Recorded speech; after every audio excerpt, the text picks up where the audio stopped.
being present here today. It is such a great good fortune that Srila Prabhupada's disciples are present in the assembly, and they are our guiding light for how we should be serving Srila Prabhupada and the movement. And I'm also very thankful to Mother Urmila, who's the head in Shastrik Advisory Committee for all of us who are serving in the Shastrik Advisory Committee. She's also very kind, and I'm very thankful to all of you, each and every one of you, especially Rohini Nandan Prabhu and Bhavamai Mataji. They've kindly allowed me to be in the, kindly tolerating me for 2 days. Huh? Only till tomorrow, Prabhu. All right. After that, that tomorrow never ends. But thank you so much, dear devotees, for kindly being here. Today is a very special day, Nirjala Ekadashi, so there will be no prasadam after the program. Right. So it's like a Zoom class, all right, huh? All the austerity and no prasadam, dear devotees. All right, so is there prasadam? Oh, there is. Oh, wonderful. Okay. Only nirjal, no water. Oh, only no water. It's not nirphal. It is nirjal. All right. So there is phal. All right. Wonderful. Thank you, dear devotees, for kindly being present here today. I'm very grateful to be amongst all of you. Today, I'll be speaking on a topic moving beyond mediocrity on the path of bhakti. But before I start speaking something, I'd like to offer Mangalacharan auspicious invocations. Most of us know these verses. You can kindly sing along with me. Om Jnanatimirandhasya Jnananjana Chakshurunmilitam Yena Tasmai Shri Gurave Namaha. Shri Chaitanya Manobhishtam Sthapitam Yena Bhutale Soyam Rupah Kadamayyam Dadati Swapadantikam Vandeham Shri Guru Shri Yutapada Kamalam Shri Gurun Vaishnavanscha Shri Rupam Sagrajatam Sahagana Raghunathanvitam Tam Sajivam Sadvaitam Savadhutam Parijana Sahitam Krishna Chaitanya Devam Shri Radha Krishna Padan Sahagana Lalita Shri Vishakhanvitamscha Namo Om Vishnu Padaya Krishna Prishthaya Bhutale Srimate Bhakti Vedanta Swamin Nidhi Namine Namaste Saraswate Deve Gauravani Pracharine Vishesha Shunyavadi Paschadya Veshatarine Namo Mahavadanyaya Krishna Prema Pradayate Krishnaya Krishna Chaitanya Namne Gauratvishe Namaha He Krishna Karuna Sindho Dina Bandho Jagatpate Gopesha Gopika Kanta Radha Kanta Namostute Tapta Kanjana Gaurangi Radhe Vrindavaneshwari Vrishabhanu Sute Devi Pranamami Hari Priya Vancha Kalpatarubhyascha Kripa Sindhubhya Eva Cha Patitanam Pavanebhyo Vaishnavebhyo Namo Namah Jai Shri Krishna Chaitanya Prabhu Nityananda Shri Advaita Gadadhara Srivasadi Gaura Bhakta Vrinda Hare Krishna Krishna Krishna Hare Hare Hare Rama Rama Rama Hare Srila Prabhupada ki Ananta Koti Vaishnava Vrinda ki Jai Gaur Premanande. So I'd especially like to thank Krishna Kant Prabhu and Rukmini Mataji, and they have two wonderful sons, Gopi Krishna and Gokul Chandra. Wonderful. So dear devotees, we should give a big round of applause to the entire.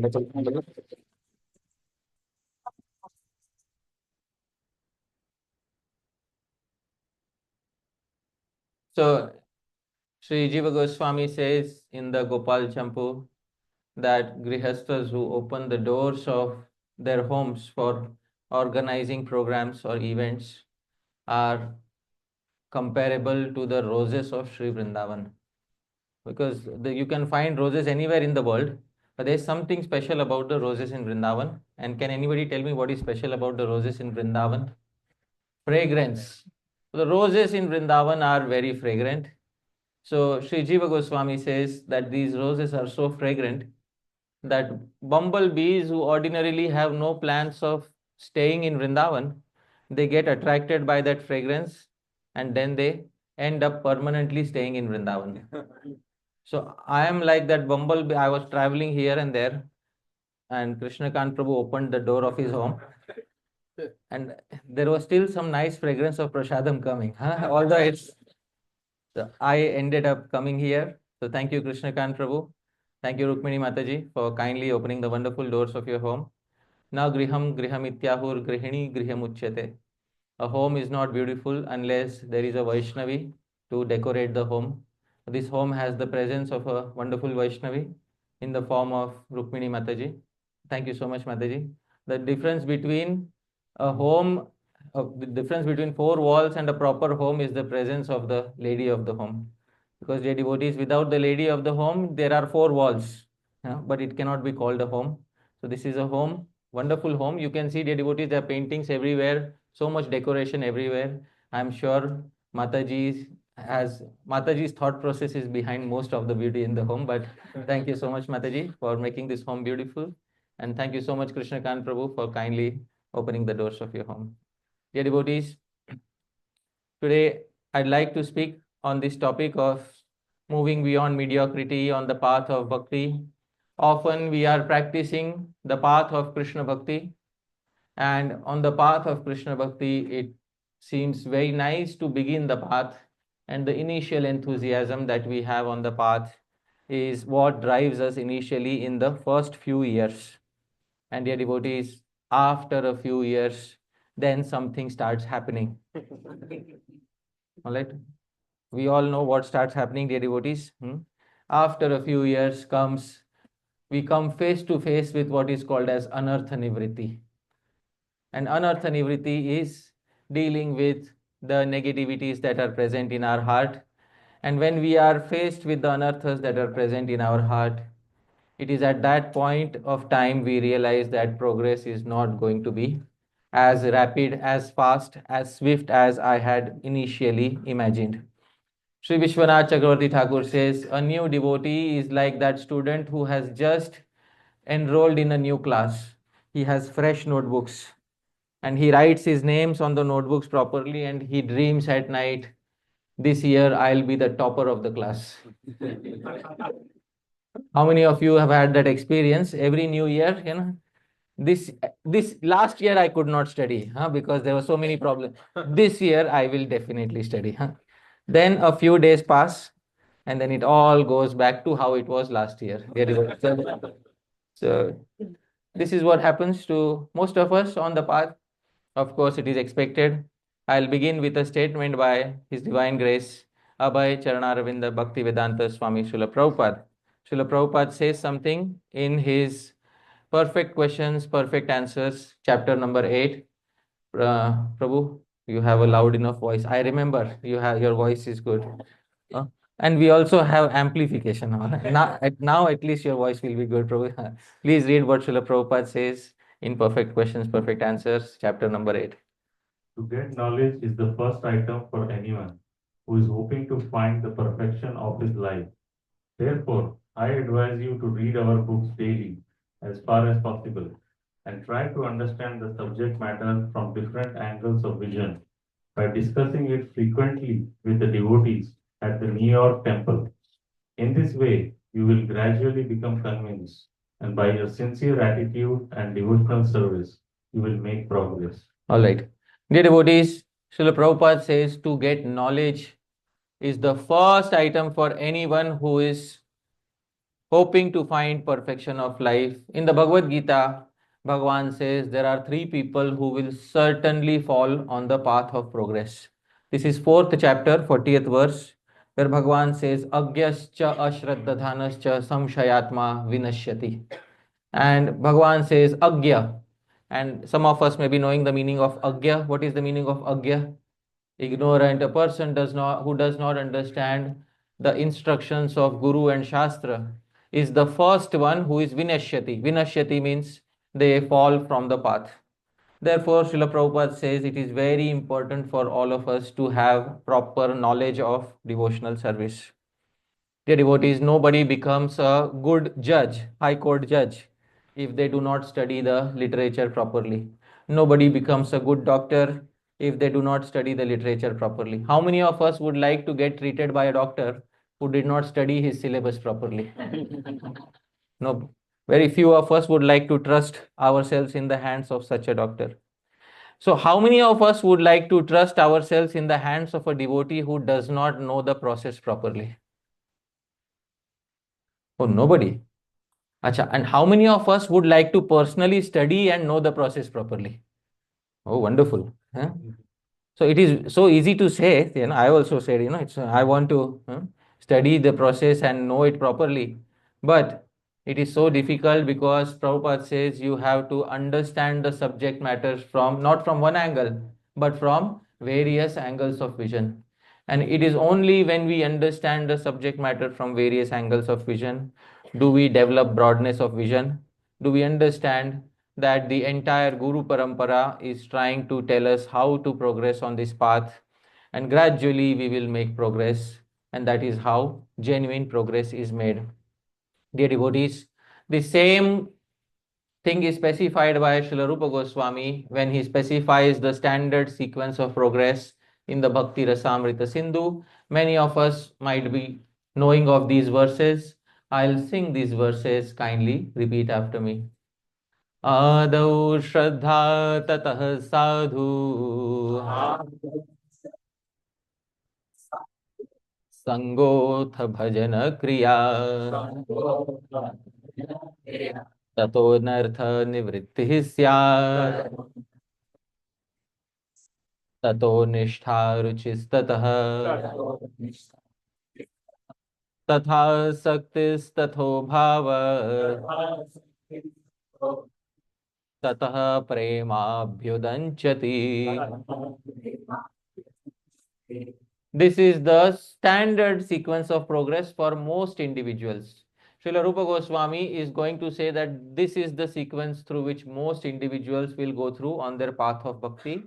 Some rare individuals may not take this path because they might have already made most of their progress in their previous lives. But for a person who is beginning on the path, for them, this is the standard process that will be followed. Adau Shraddha. Dear devotees, initially one must have Shraddha. And how does Shraddha translate into, dear devotees? Faith. Shraddha is often translated as faith, but Shraddha has one very important meaning, because often if we ask faith in what, Prabhu, what is the meaning of Shraddha? Faith in whom? Faith in Krishna. So often Shraddha is translated as faith in Krishna. But dear devotees, a person is very new. How can they have faith in Krishna immediately? So dear devotees, Shraddha really means, please repeat after me, Shastra Shraddha. So the first faith is not directly in Bhagwan. The first faith is in Shastra. Dear devotees, most of us came to the process not by directly putting faith in Krishna, but by putting faith in Srila Prabhupada's books. And that is how we put our faith in Krishna. And Srila Prabhupada's books are often quoting Shastra. So in every second page, you have a quote from Shastra in Prabhupada's books. Therefore, the first Shraddha that we had was Shraddha in Shri Krishna or Shraddha in Shastra?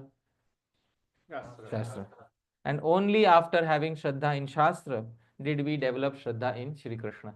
So Adau Shraddha. The first step is Shraddha, but Shraddha refers to one particular type of Shraddha, and that is Shraddha in Shastra.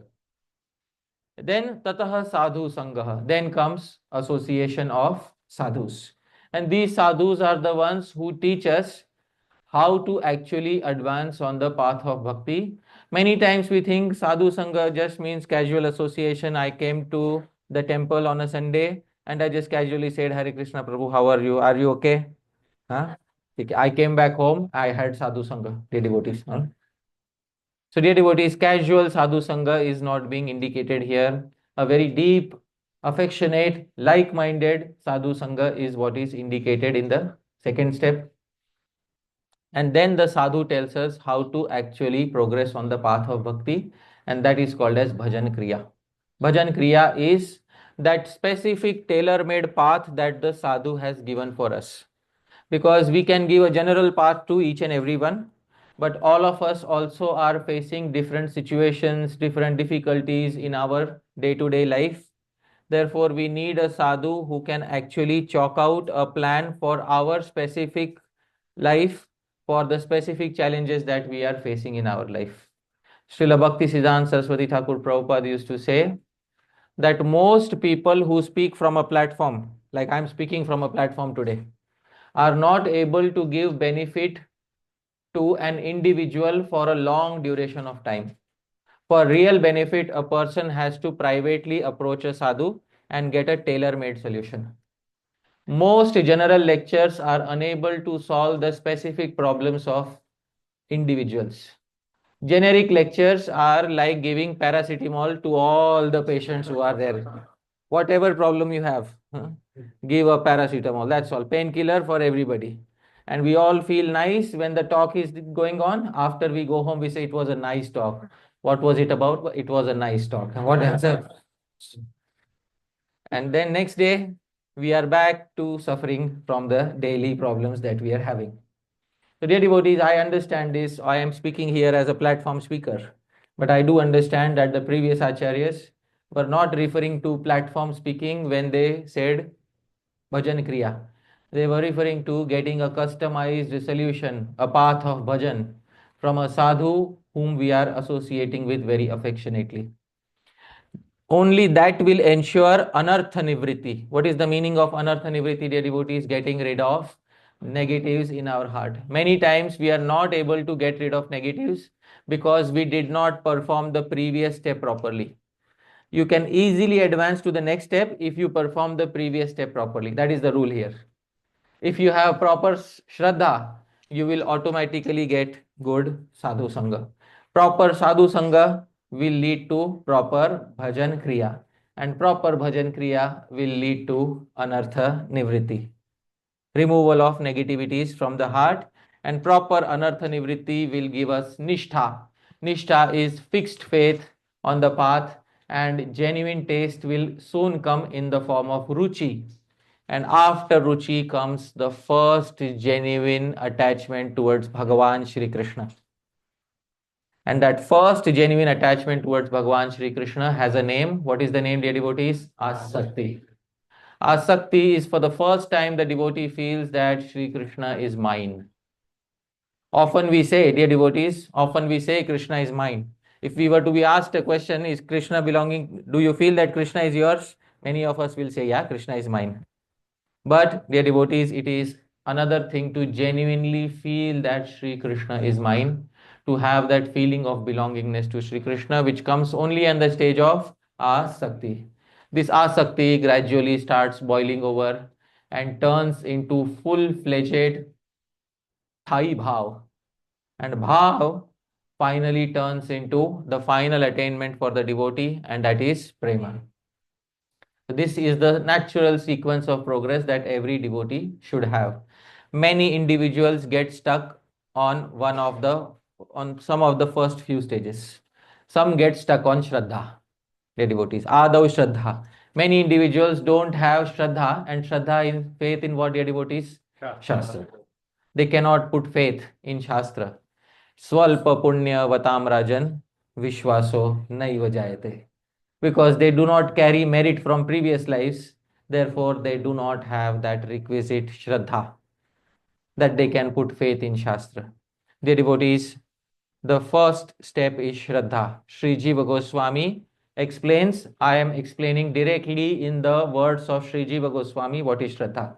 Hear very carefully what is the first step on the path. If we get the first step correct, then our next step becomes very easy. Dear devotees, please repeat after me. Adau prathame sadhu sangha shastra shravana द्वारा Shraddha tadartha vishwasah. Sri Jiva Goswami says, all right. Sri Rupa Goswami said, Adav Shraddha. First step is what, dear devotees? Shraddha. But I will tell you what actually happens. Adav Prathame Sadhu Sangha. Even before Shraddha comes the first Sadhu Sangha. Initially, one does not directly develop Shraddha. First comes the initial Sadhu Sangha. We didn't go and pick up a book directly. Somebody came and gave a book to us and introduced the process to us. So this was Prathama Sadhu Sangha, the first Sadhu Sangha, which was very initial Sadhu Sangha, and that Sadhu Sangha gave Shastra Shravana. In the initial Sadhu Sangha, we got to hear a little Shastra. And Dwara, through that hearing of Shastra, we got Shraddha. What is Shraddha? Tad Artha Vishwas. Vishwas is faith in the meanings of that Shastra, dear devotees. This is the translation, Prabhu. Can you kindly read what Sri Jiva Goswami says? The term Adav means in the beginning. In the beginning, there is Sadhu Sangha. And in such Sadhu Sangha, there is hearing of Shastra. Due to this, there develops Shraddha, meaning faith in the message of Shastra. So, dear devotees, Shraddha especially refers to innate faith in the meaning of Shastra. I will say something, dear devotees, which might surprise some of you, but please hear carefully. More important for us than faith in Krishna is faith in Shastra. In Vedic philosophy, a person is known as an atheist, a Nastic, not if they don't believe in God. A person is known as Nastic and atheist if they don't believe in the Vedas. Even if Bhagavan comes and speaks against Shastra, we will not believe in that Bhagavan. And there was one Bhagavan who came and spoke against Shastra, one incarnation who spoke against the Vedas, Buddha. Bhagavan Buddha came and spoke against the Vedas. And therefore we may celebrate Ram Navami, we may celebrate Janmashtami, we may celebrate so many appearance days, but how many of us fast on Buddha Purnima? Anybody fasting on Buddha? It is there on Vaishnav calendar. You will note. It is there on Vaishnav calendar. But how many of us keep a fast on Buddha Purnima? No. Why this biased preferential treatments against Bhagavan Buddha? Did he do something wrong? Prabhu? He is also an incarnation of Bhagavan, right? So why not fast on his appearance day? Please tell me. Yeah, because if Bhagavan also speaks against Shastra, then we'll respect him, but we say, Bhagavan, we don't believe in you. That is our Shraddha. So our Shraddha, dear devotees, is in Shastra. And when Shastra says that Krishnastu Bhagavan Swayam, that is what we believe, Krishnastu Bhagavan Swayam. It was Shastra which came first in our lives and then instilled faith in Bhagavan. So we will always remember, dear devotees, Shraddha refers to Shastriya Shraddha, faith in Shastra. And this faith is not dogmatic faith that you just blindly believe in Shastra. The Vedas have two very important characteristics that are not present in any other religious literature of the world. And I am going to speak these two characteristics which are present in the Vedas, which are not present in any other religious literature of the world. Please repeat after me. The first characteristic is Anadi Siddha. Anadi Siddha means the Vedas were present since beginningless time. Since the time of creation, the Vedas have been present. They were not written down at a specific point of time. So all human beings at all points of time have the potential to have access to Vedic knowledge. And second, please repeat, Sarva Purusha Paramparasu. The Vedas were originally present in all human civilizations around the world. Before recent religions came up, there are religions which came up recently. For example, 2000 years ago, which religion came up? Christianity. And Islam came up around 1400 years ago. Pre-Christianity or pre-Islamic Persia, if you see, there are mostly worshippers of the same culture that is followed in the Vedic literature. Dear devotees, all of us are inheritors of Vedic knowledge originally. Therefore, the original Praman is Ved Praman, Shastra Praman, and that is the Shraddha that we need to have. And that Shraddha is the first step on the path of Bhakti. Otherwise, what will happen if we make a mistake on this path? Tomorrow, let's say, instead of putting faith in Shastra, we put faith in an individual. Let's say tomorrow I say, no, this Prabhu is the one who introduced me to the path. Your name, Prabhuji? Vaishnav. Vaishnav. Oh, I was, my goodness. I was introduced to the process by Vaishnav. Vaishnav Prabhu. So nothing can go wrong now, isn't it? Tomorrow, some tomorrow something goes wrong with the devotee in whom we had put initial faith. So then our faith also is shaken. Therefore, we need to have faith in that entity which will never be shaken, and that which entity is that, dear devotee? Shastra.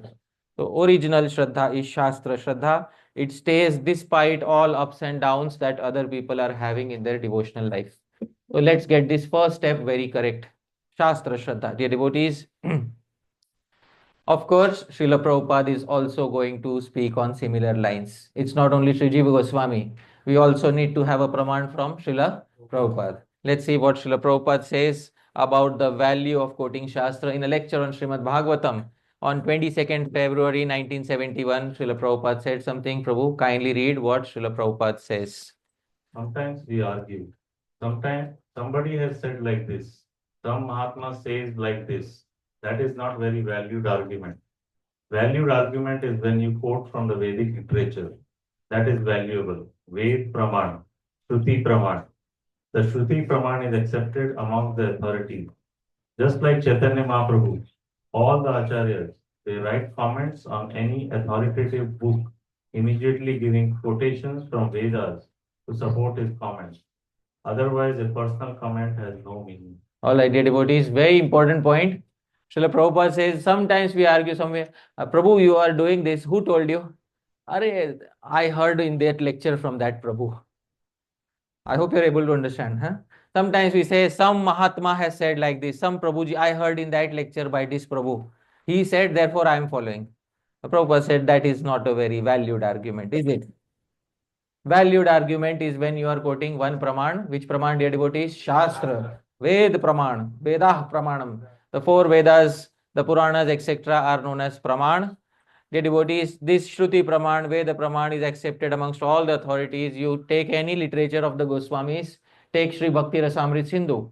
For any claim that Sri Rupa Goswami makes, for every claim that is made, there is one thing quoted after the claim. And what is quoted after the claim? Shastra. Dear devotees, this is the paddhati, the tradition established by the previous acharyas. Otherwise, a personal comment has no meaning. You know, in India, sometimes I say personal comment is Baba Vakyam Pramanam. Dear devotees, some Babaji said, said that this is what, and I am following what he said. Dear devotees, so Baba Vakyam Pramanam is not accepted. We want Shastra Praman, dear devotees, and Shastra Praman is how all the acharyas have established. You also take any book of Srila Prabhupada, I can guarantee you on every second page you will find a quotation from which literature? Shastra, from the Vedic literature.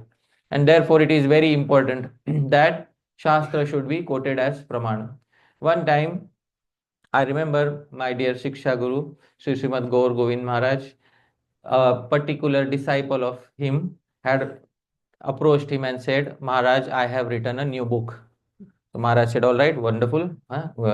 Which book? So he gave him the book. And I was told Maharaj flipped from back to front, not from front to back. From back to front, Maharaj flipped and he checked the book and he said, where is the Shastra Praman? No, Maharaj, it is a book of my feelings. So now, those of you who have heard from Maharaj know that Maharaj was a strong personality. All right, so the stick came out. And Maharaj made a comment that day. He said, don't call yourself my disciple if you cannot quote Shastra. It was a very heavy comment from Maharaj. Don't call yourself my disciple if you can't quote from Shastra. So that's very important, dear devotees, that we should quote which Praman? Shastra, often very neglected. Oh, it's so difficult to memorize the verses. How many of us, feel, it's so difficult to memorize the verses. I immediately I try to memorize, second day I forget. To the same people I say, if I start singing the first line of a Bollywood song, you will sing the remaining of it. I guarantee, the 100% guarantee. Memory is not the problem, let me tell you. Memory is certainly not the problem. I just sing the first line of a song, and many will be able to sing the rest of the. But today is not an event for that, all right? Today is for quoting Shastra, dear devotees. Okay. So, anyways, dear devotees, if we have proper Shraddha in Shastra, then comes the next step. Adau Shraddha Tatah Sadhu Sangha. Sadhu Sangha, then Shastra will tell us how to find a proper sadhu, dear devotees. Because if we did not get our Shastra correct, then we will not be able to understand who is a proper sadhu. Because Shastra tells us that sadhus are categorized into three: the Kanishta Adhikari, the Madhyam Adhikari, the Uttam Adhikari. These are the three types of sadhus. Shastra will tell us. And these three types of sadhus are categorized based on two factors. First, dear devotees, is knowledge and realization of Shastra. Second is faith in Shastra, dear devotees. These are the two factors based on which the sadhus are categorized. The Uttam Adhikari is somebody who not only has firm knowledge and realization of Shastra, but also has firm faith in Shastra and Shri Krishna. The Madhyam Adhikari does not have knowledge, but has firm faith in the Shastras. And the Kanishta Adhikari neither has knowledge nor has firm faith. And then when you approach accordingly, you get the result accordingly. You approach a Kanishta Adhikari, then you will also be able to progress to that level. You approach a Madhyam Adhikari, you progress to that level. And the highest progress is made by approaching which Adhikari? Uttam Adhikari. And that is what Shastra recommends, that we should approach an Uttam Adhikari in order to make complete progress on the path. Therefore, Sadhu Sangha is the actual birthplace of bhakti, and Sri Krishna Das Kaviraj Goswami emphatically declares in Chaitanya Charitamritam, Krishna Bhakti Janma Mula Haya Sadhu Sangha Krishna Prema Janmete Ho Punah Mukhya Anga Krishna Bhakti Janma Mula. When we translate into English, we have to go reverse. Mula, the root of Janma, of birth of Krishna Bhakti. The root of all Krishna Bhakti, dear devotees, is Haya Sadhu Sangha. Genuine bhakti comes only by one thing, dear devotees. By what? Sadhu Sangha. This clears a big misconception in our hearts, because often devotees have the misconception, I will sit at my home, I will just increase my sadhan bhakti and I will attain bhakti. You know what is sadhan bhakti? Your practice of bhakti every day. You put your hand in your bead bag and Hare Krishna, Krishna Krishna, Hare Hare, Hare Ram, Ram Ram, Hare. And Vaishnava Prabhu is doing 16 rounds, but I'll do 32. I hope you're, because I want double progress. So I did 32 rounds, but after 32 rounds also, I could not make sufficient progress, because bhakti is not a product of mechanical movement of one's senses. Bhakti only appears in our heart when it is transferred from the heart of an existing sadhu. Dear devotees, it's a very important point. Is bhakti an entity of the material world or the spiritual world? Spiritual. Can it be produced by a mechanical movement of senses in the material world? It can only come to our heart from the heart of an existing sadhu. Therefore, dear devotees, Krishna Bhakti Janma Mula, if you look into the root of how bhakti arrives in the heart, and that Mula, dear devotees, is only one term. What is that, dear devotees? Sadhu Sangha. Those of us who are taking pride that I will increase my sadhan bhakti and I will progress faster, dear devotees, Bhakti is not a mechanical formula. Bhagavan is not a machine. It's very important to understand Bhakti is not a mechanical formula and Bhagavan is not a machine. It's not that you give more input and you get more output. That is not how it works. You're not dealing with a machine, you're dealing with a person. And I've always said this thing that when you are dealing with a person, more important than the quantity that we are offering them is the quality that we are offering them. And therefore, that attitude needs to be there. Because many devotees have the misconception that simply by my own endeavor, I'll be able to progress. Initial progress and subsequent progress is also made by quality sadhu sangha. Bhakti is not a material entity. And it is so important, Krishna Prema Janme, even while after attaining the final stage. What is the final stage of progress? Krishna Prema. Even after Krishna Prema arises, Teho Punah Mukhya Anga, still Sadhu Sangha remains the most important limb, dear devotees. It is so important that even after attaining the goal of bhakti, it still remains the most important process to be followed. That is how important proper Sadhu Sangha is. It is so important that a single mistake in doing this can determine how much we will progress in our spiritual lives, dear devotees. Often, those individuals who fall away from the path of bhakti, if you look into why they fell away from the path of bhakti, most likely you will find that incorrect sadhu sangha was the reason behind them going away from the path.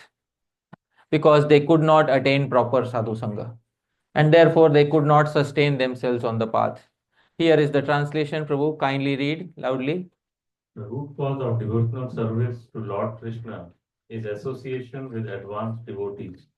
Even when one's dormant love for Krishna awakens, association with devotees is still most essential. This is the translation by Srila Prabhupada. Srila Prabhupada says the root cause of devotional service to Lord Krishna is association with which devotees?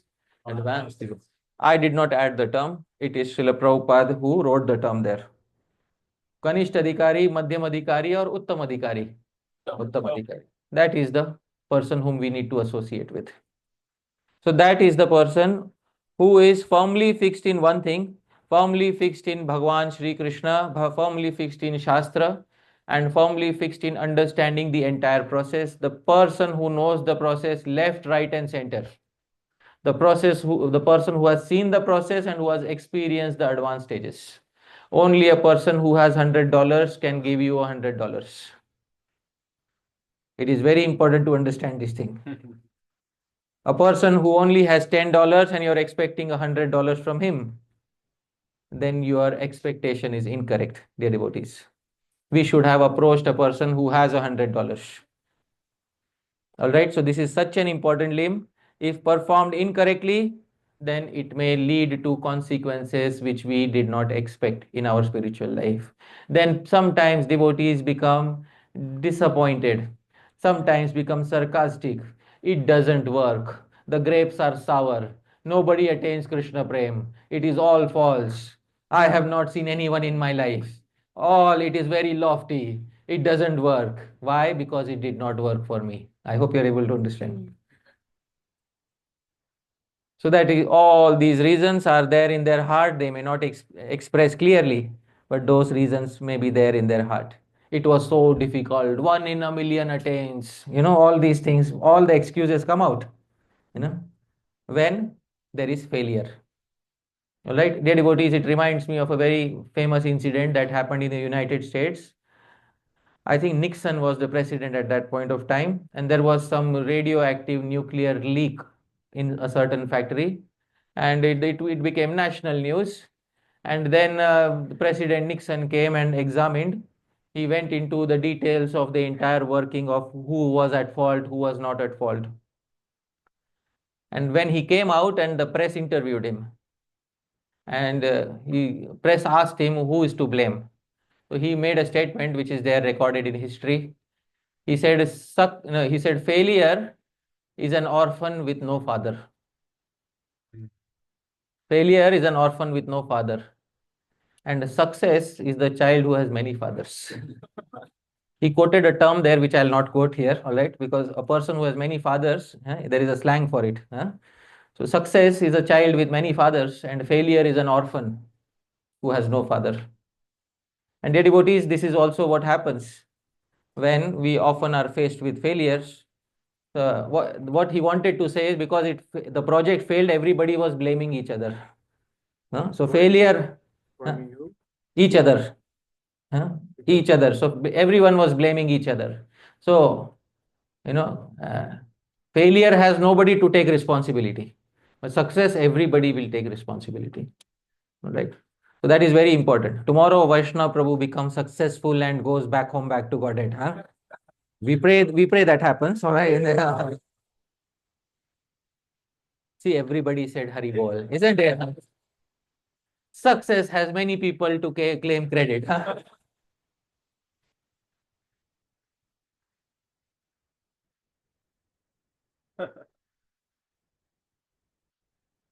And if the opposite happens, huh? See, nobody is saying Hari Bol, isn't it?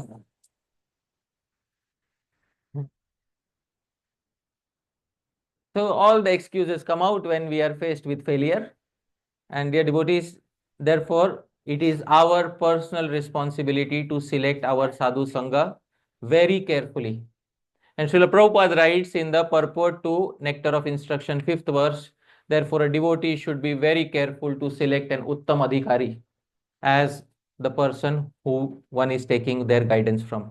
A person should select an Uttam Adhikari, because only a person who has $100 can give you $100. That is very important for us to understand.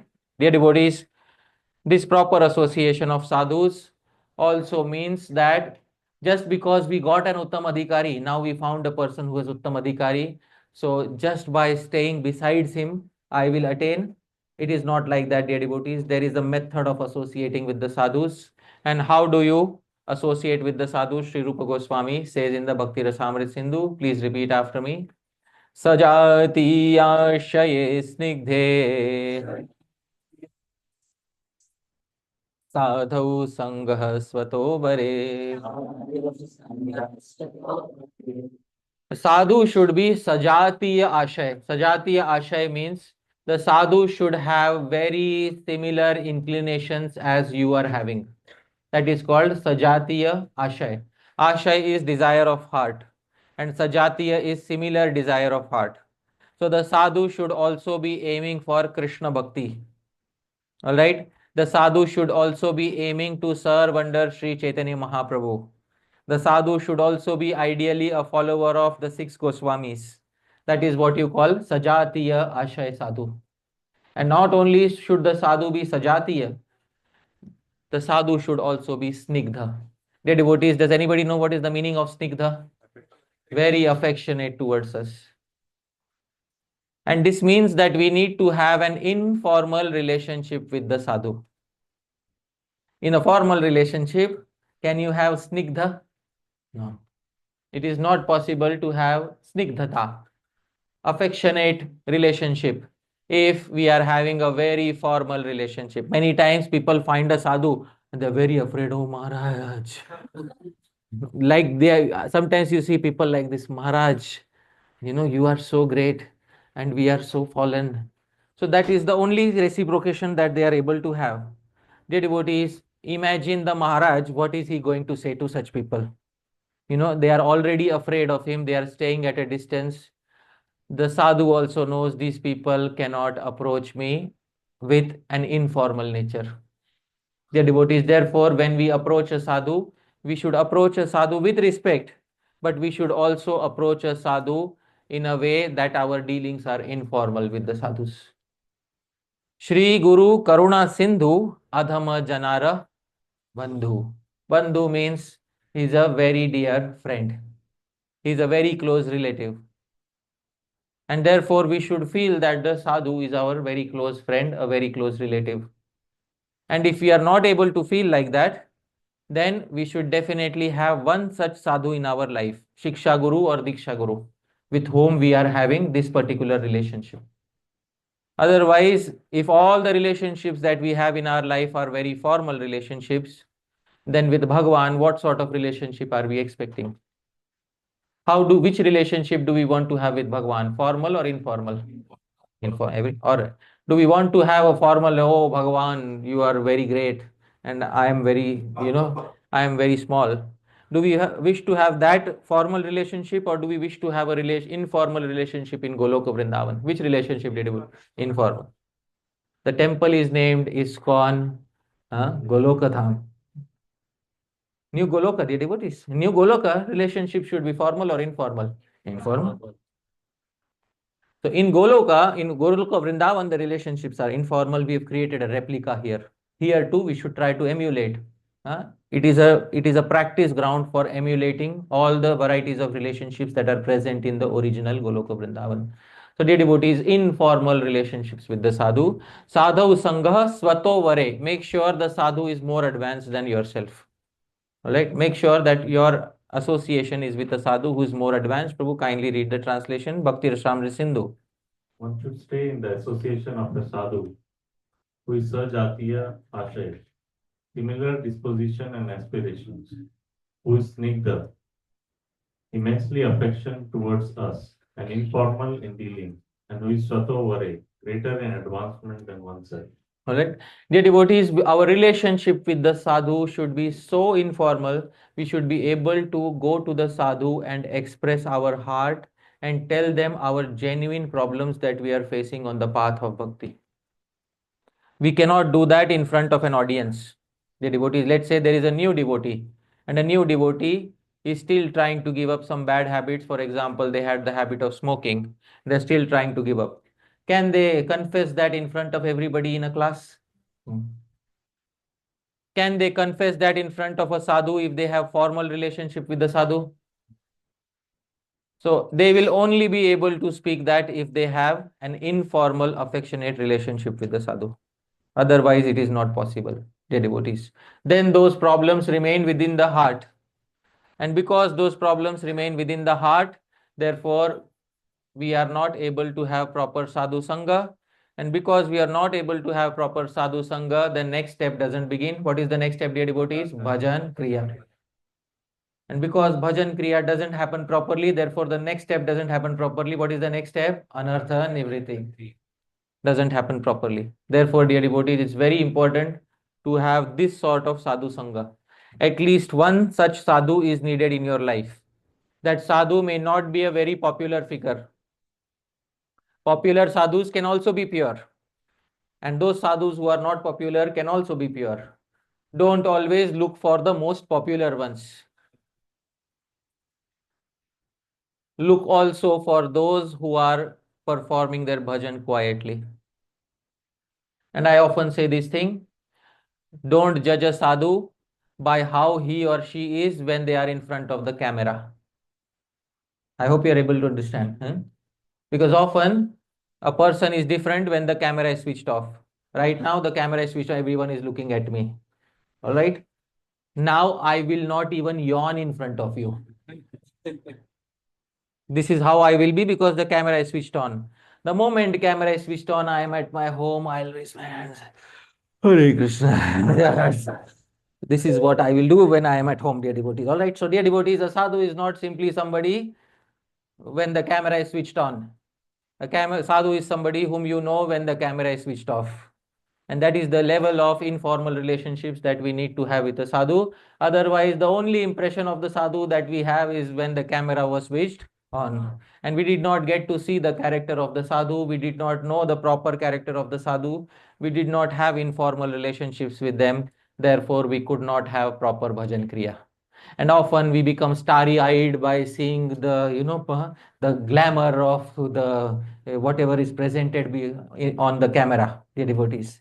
So instead of falling to the glamour, it is always important to see the Shastra Praman that a sadhu is quoting. Please hear the Shastras that are being quoted, what value the sadhu is adding to your lives, instead of falling a victim to the glamour that is presented.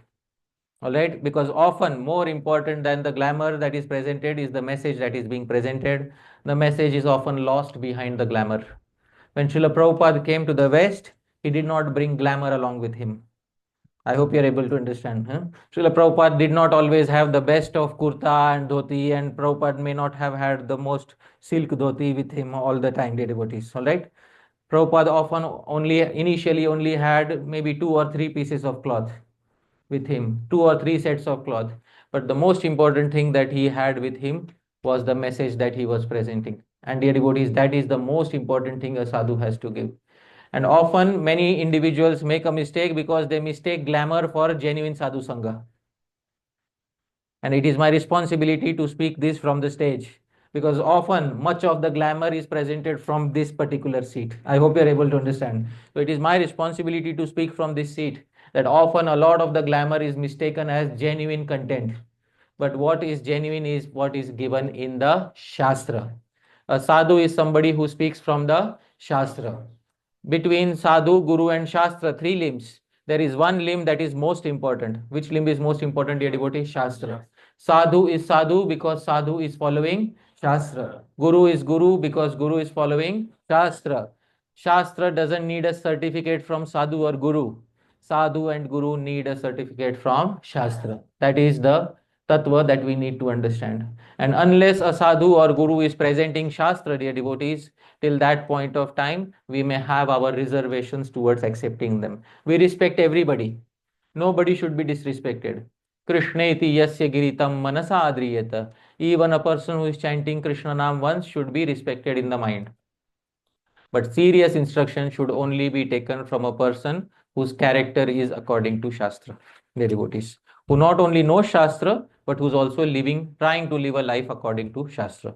So that is very important. All right, because often in this age of glamour where everything is so highly polished, that you often lose the essence in the polishing. You know, when rice is polished too much, you have polished rice, you have normal rice and you have polished rice. Please tell me which rice is actually nourishing for the human body? Unpolished rice, isn't it? But often which rice is preferred by most individuals? Polished rice.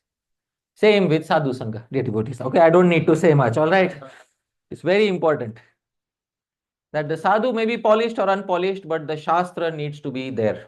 All right, the shastra needs to be there often. Therefore, dear devotees, when proper sadhu sangha is done, we become like that sadhu. Whomsoever you associate with, you become like that sadhu. Associate with the Kanishtha expect to become a.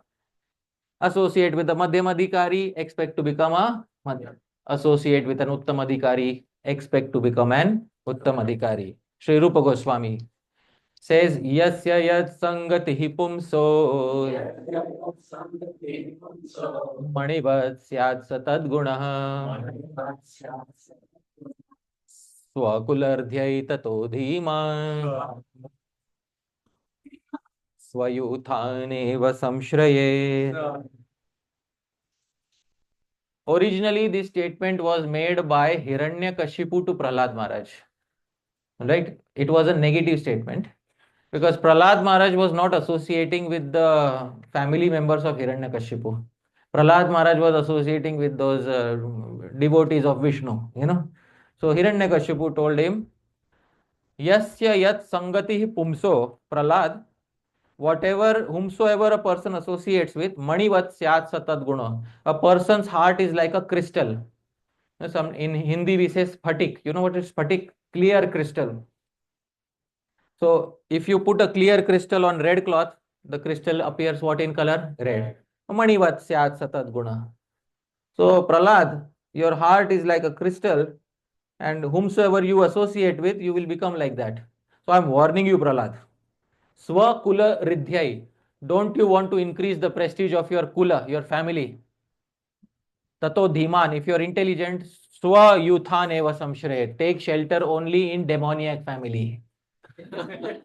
I hope you're able to understand. Sri Rupa Goswami takes the verse, flips it 180 degree and presents to you. Same verse, but the whole message is 180 degree flipped.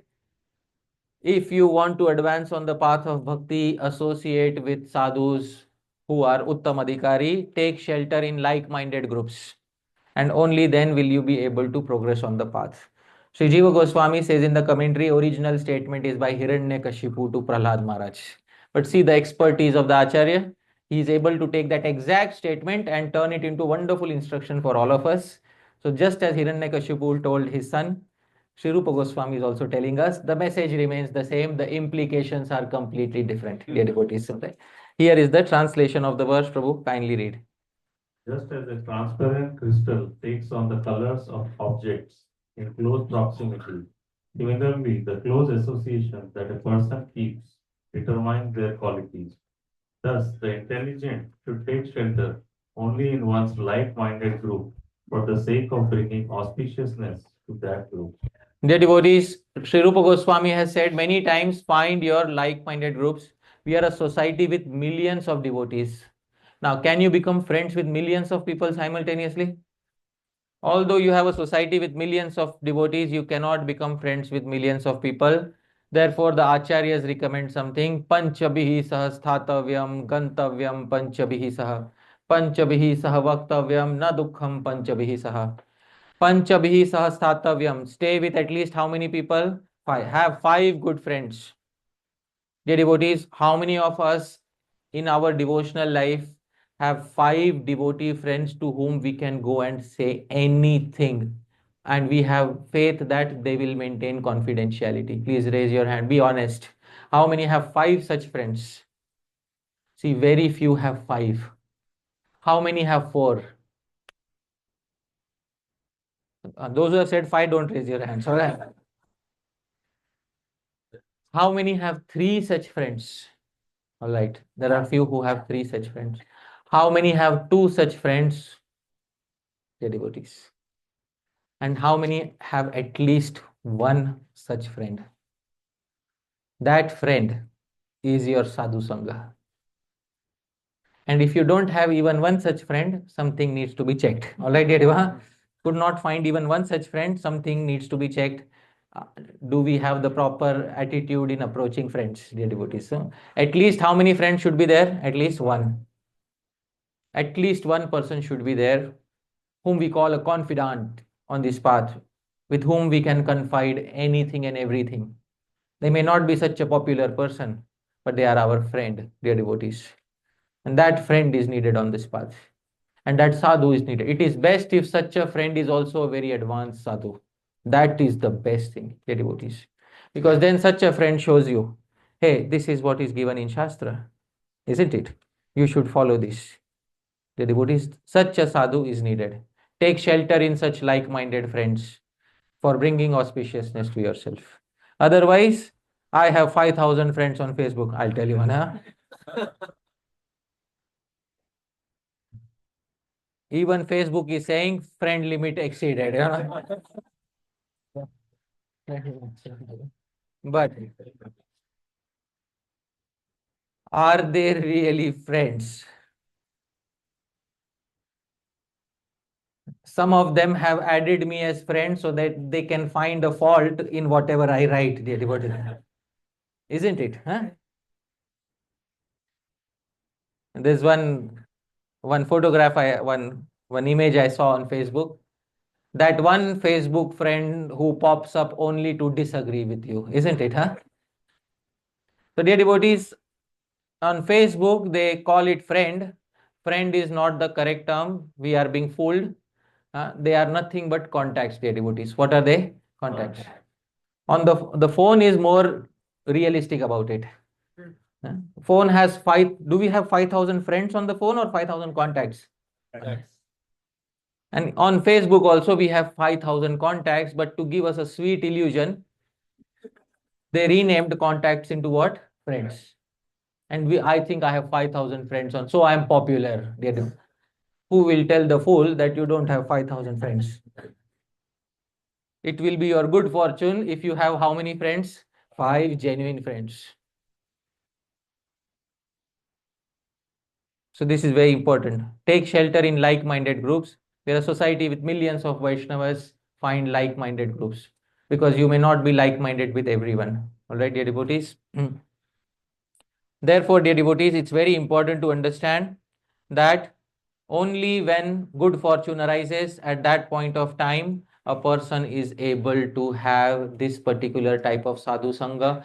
For many lives, a person struggles to find genuine sadhu sangha. Many lives may go, and a person may not develop the proper attitude. Why do people not develop the proper attitude? Sri Jiva Goswami specifies in the Bhakti Sandarbha. Please repeat after me.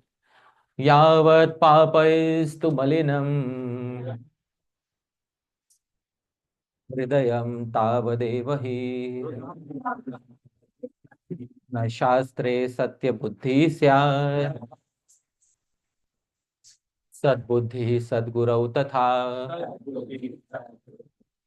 Yavat papa is to malinam. As long as the hridayam, as long as the heart is tainted by tremendous sins from past lives, because tremendous sinful activities from past human lives leave an impression on the heart that is very difficult to drive away. As long as the heart is tainted by those major sins from past life, na shastre satya buddhi syat. One does not develop the required faith to put faith in Shastra. One does not have the required force to put faith in Shastra. And Sadbuddhi Sadgurau Tatha, and one is not able to find a proper Guru. Individuals spend many lives trying to find Shastriya Shraddha and proper Guru, devotees. Many lives are spent. We often go for book distribution. Does everybody take a book? No. Why does everybody not take a book? Because they don't have Shraddha. And why do they not have Shraddha? Yavat papaistu malinam hridayam tavadevahi. As long as the heart is tainted by those deep rooted impressions, negative impressions from many past lives, na shastre satya buddh. They are not going to accept Shastra as Praman, and they will not find a proper Guru. This is the translation, Prabhu. Sri Jiva Goswami says in the introduction to Bhakti Sandarbha. As long as the heart is polluted with unwholesome desires, one does not attain truly fixed intelligence in the words of Shastra and in a bona fide Guru. Then, dear devotees, after many lives, something happens. Sri Jiva Goswami says, Aneka Janma Janita Punya Rashi Phalam Mahat Satsanga Shastra Shravana Eva Premadi Jayate. Many lives, Aneka Janma. You know what is Aneka Janma, dear devotees? Many lives. One life, somebody came with a book. Please take a book. I am not interested. I have better things to do in life. All right, previous verse. Yavat Papa is to Malinam Hridayam. Heart could not put Shraddha. Next life, suffered some more. Somebody came with a book. Please take a book. Yeah, okay, I'll think about it. Huh? I don't have money. He has money, but he says, I don't have money. All right. Okay, better luck next life. All right, suffer some more. Next life, please take a book. All right, how much is it? Yeah, take here. These Hare Krishnas, they disturb you on every nook and corner. Took a book, bought home and kept it at home and forgot and lived happily ever after. No. Next life, please take a book. Yeah, yeah. No, I'm really suffering in life, you know. No, okay. Then opened the book, the devotees. Aneka Janma Janita Punya Rashi Phalam Mahat. Satsanga, he gets that, finally gets that sadhu sangha, Shastra Shravanad, and hears actual Shastra. Eva Premadi Jayate. In that life, they will attain the final stage. And what is that final stage, dear devotees? Prema. They will attain Prema in that particular life. Here is the translation, Prabhu. The ripened fruit of acquiring devotional piety over many lifetimes is that one is able to hear Shastra in the association of genuine saintly souls, and only by such hearing one attains true prema and further stages of bhakti. Dear devotees, in our life, this life should be the life in which we attain Prema. We should all have this determination, Asha Bandha, this hope, that this will be the life in which we will attain Prema. But Prema will require us to follow, to have proper Shraddha. And proper Shraddha will lead to proper Sadhu Sangha. And proper Sadhu Sangha will lead to proper Bhajan Kriya. What is Bhajan Kriya, dear devotees? Bhajan Kriya is, what is Bhajan Kriya? Before I specify on the slide, yeah. What is Bhajan Kriya, dear devotees? Huh? Shravanam, Kirtanam, Vishnu, Smaranam. All right.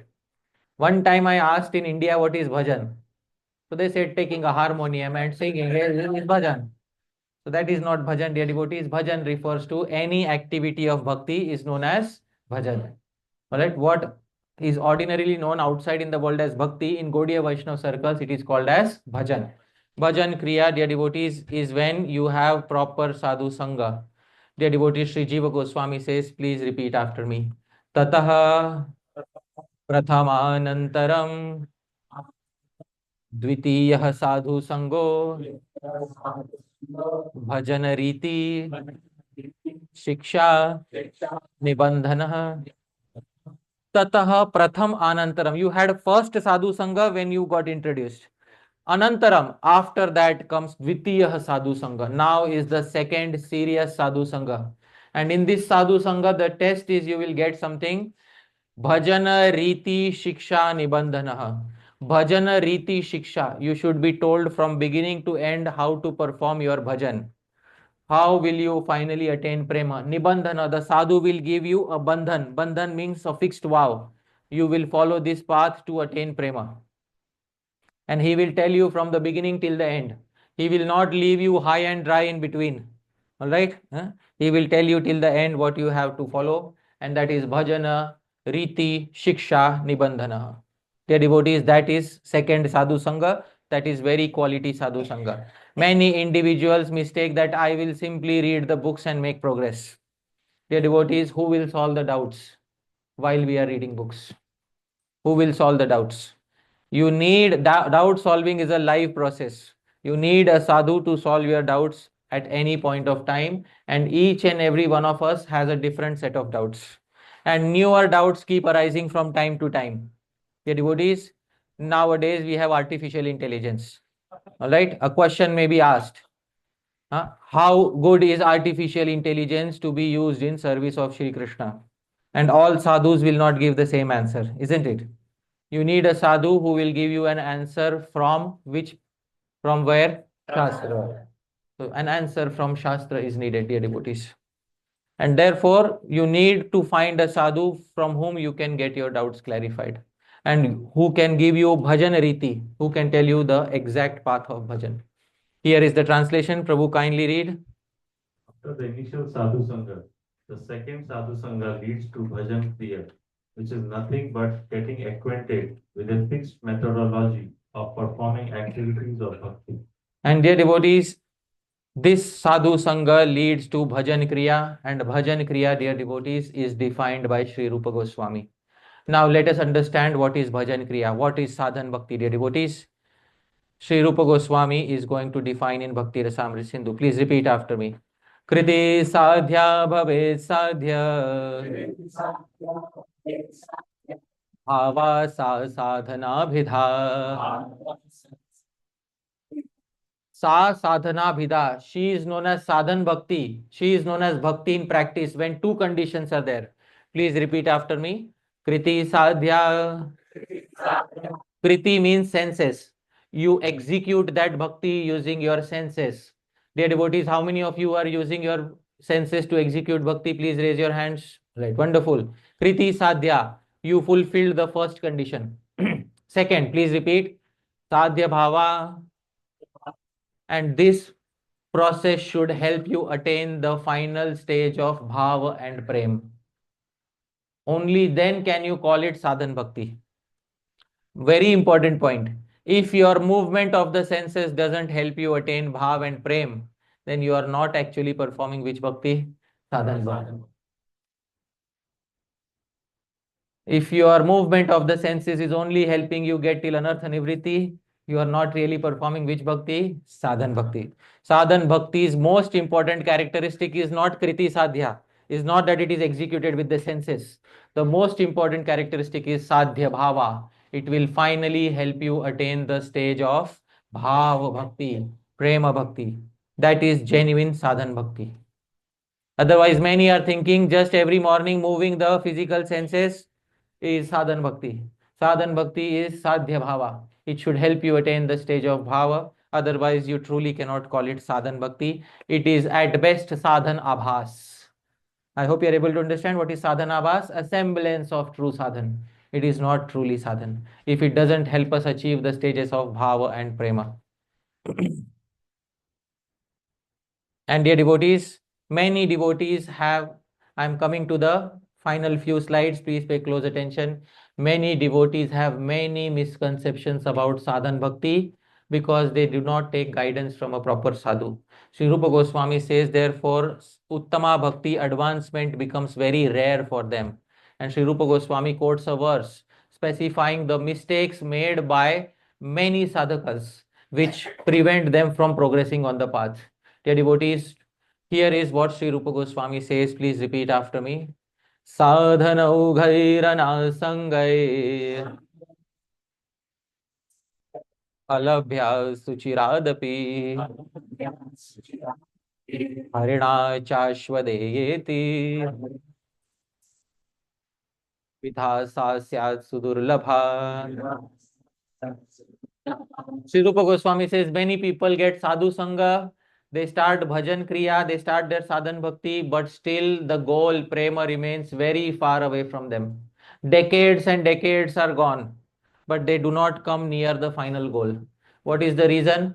Dvidha sasyat sudurlabha. Two reasons are there why people are not able to progress. Please hear carefully. First, sadhan aughair anasangair. First reason, one sadhaka thinks, one practitioner thinks, I will just increase the quantity of my sadhan.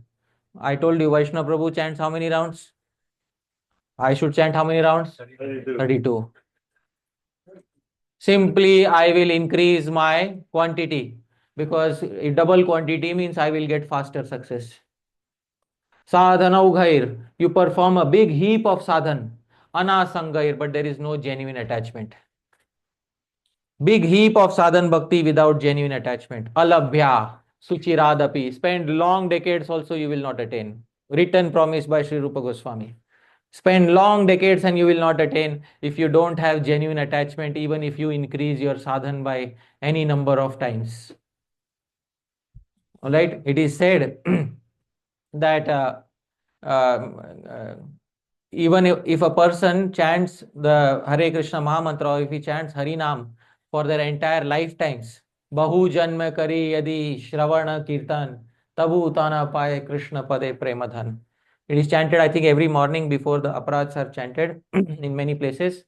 Many lives you may spend, but because improper attitude. What is the improper attitude? Krishna is a machine, more input, more output. Improper attitude. Dear devotees. Bhagwan is a person. Therefore, more input doesn't lead necessarily to more output.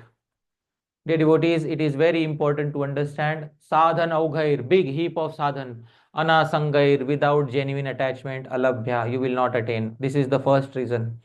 And especially most of us who come from competitive backgrounds. I need to tell some of all of you this thing, dear devotees, because I am a person who failed in competitive exams often. So I know through experience, I am telling you, I have seen very difficult competition in academic circles in India. It's very difficult to progress in academic circles in India because there is stiff competition and everybody wants to become rank one, you know. And often that tendency is carried forward when we come to the path of bhakti. And I wish to have the highest fruit from the tallest tree, and I will do anything for it. So we take it as a competition, but dear devotees, prema is not a competition. And there is no, all India rank one, So it's very important to understand that this is not a competition. We are not competing against each other. It is all about attaining genuine prema. I always give this example. For example, Vaishnava Prabhu, let's say Vaishnava Prabhu is hungry. Today he must be hungry, but I know, just let's say he's hungry.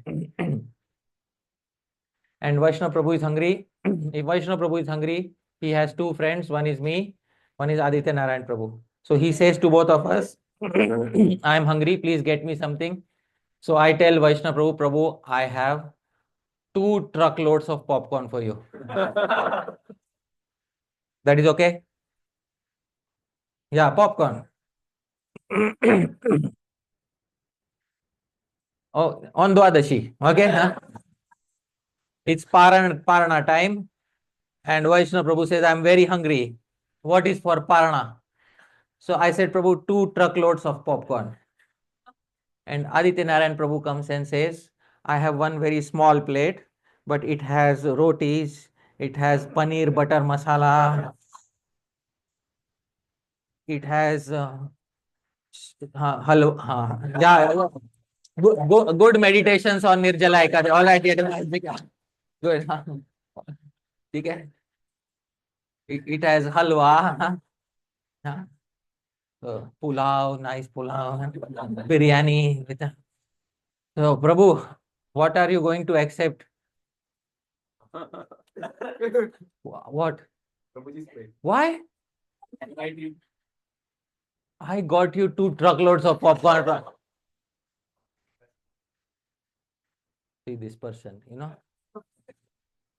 Dear devotees, he doesn't prefer my 2 truckloads of popcorn. He wants that small plate from Aditya Narayan Prabhu. So, dear devotees, this exact attitude is also reflected on the path of bhakti. Sometimes we bring 2 truckloads of Hare Krishna Mahamantra in front of Bhagavan Shri, all right? But it does not have any sneha. It does not have any emotions. Early morning, I woke up, I was so disturbed at mind. Somehow I pulled 16 buckets out of water and I offered to Krishna, here it is. And don't call me till tomorrow, all right? That is.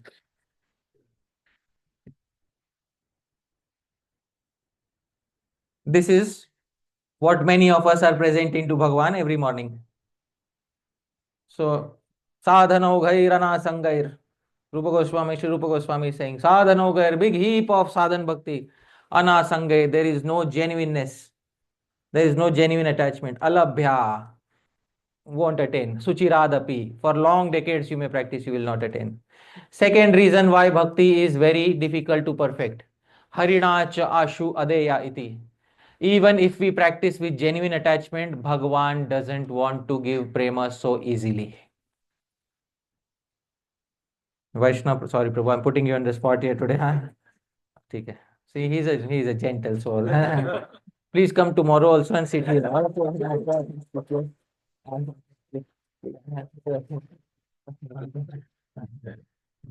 You are my friend, bro. So, Harina cha ashu adeya iti. Hari doesn't give so easily. Bhagavan doesn't give his prem so easily, even if you have some genuine attachment towards him. Now, question is, why will Bhagavan not give so easily? Because Bhagavan knows one thing very clearly. These people, these Hare Krishnas, they come to me by taking the name Das and Dasi. Isn't it? Huh? What is meaning of Das and Dasi? Servant. They come as servant. Huh? And let's say if I give them prema, let's say Vaishnava Prabhu, in this life, Bhagavan gives you prema. All right? See, everybody is participating in your success. All right? So, so Bhagavan gives you prema, you end up going to Goloka. From New Goloka, you go to Old Goloka. All right? So you go to Goloka Vrindavan, okay? And there you are directly in the presence of Krishna. So Vaishnava Prabhu, please honestly answer me. All right? If you have any desire that you ask to Krishna, now you are a pure devotee, premi bhakta. If you have any desire that you ask Krishna, can Krishna say no to you? See, he already has the confidence that Bhagavan will never refuse him. All right? See the confidence he has. So Bhagavan knows these people come to me as Das and Dasi. And if I give them prema, then I have to accept them forever in the spiritual world. And then can I say no to them? See, all of you also have the confidence. All right. So, dear devotees, please tell me, in the spiritual world, who is Das?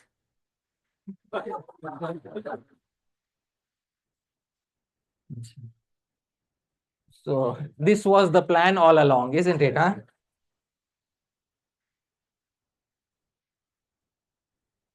So, please tell me, Vaishnava Prabhu, should Krishna accept somebody easily or not accept easily? Not easily. when we are fixing a marriage, our own marriage, do we just get married to a random stranger on the street? Hari bol, what are you doing? Are you free? I have a proposal for you. है ना? That is not how it works, dear devotees.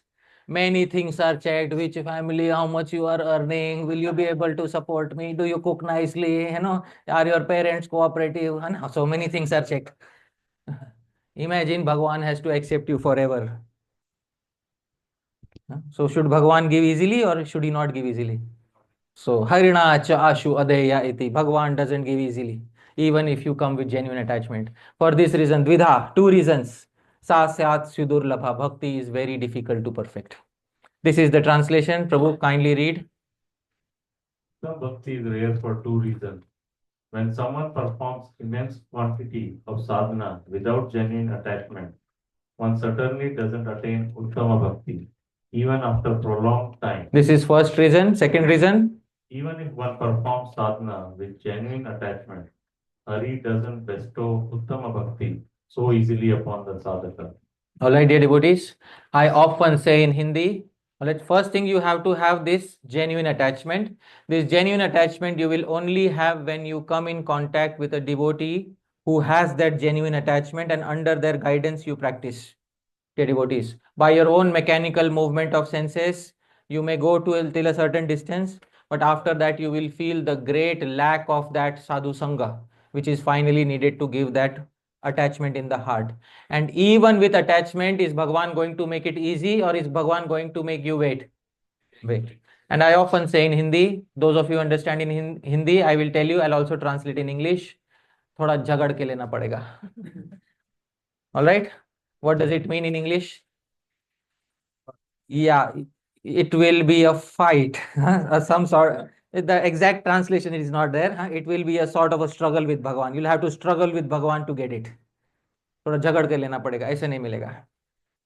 And dear devotees, I often tell you there's a very short and sweet formula to get things done from Bhagwan. How many of you would like to know the short and sweet formula? Please raise your hand.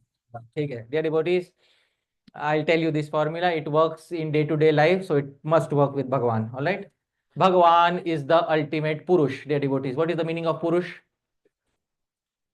Purush also means man, male, masculine. Purush means man. And the jivas are all Prakriti. What is the meaning of Prakriti? Female. So, dear devotees, whenever there is a struggle between a man and a lady can easily win by doing one thing. Arey, wow, it came from. I did not speak the. I did not speak the answer. All right, it came from the ladies. All right, take it. So, dear devotees, you can easily conquer Krishna by crying. Dear devotees.